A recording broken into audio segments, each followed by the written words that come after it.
Hello guys, welcome back to this channel. In today's video, I'm going to show you how you can create fire hand effect in CapCut mobile application.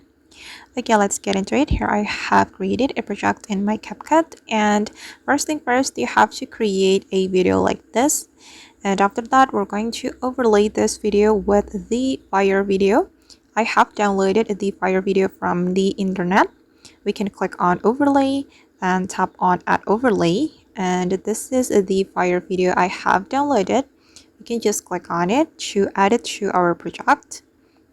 Okay, and we're going to blend this fire effect with our video. We can click on this button to blend it, then we can select lighten.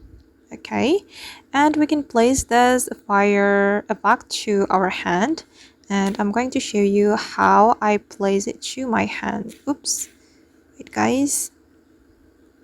Okay, and I'm going to place it right here on my hand. Then to make this fire effect follow our hand, we can use this keyframe button. For the start position, I'm going to add keyframe. I'm going to place it right here, and then you can just adjust the position with the keyframe. Okay,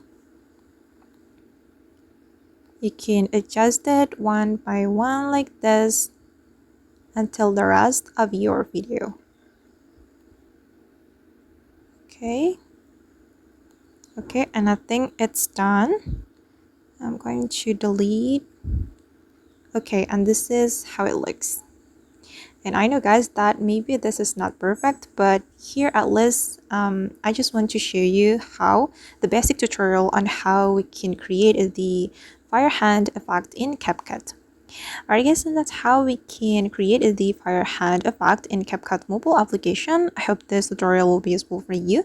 Thank you so much for watching, and see you in the next video.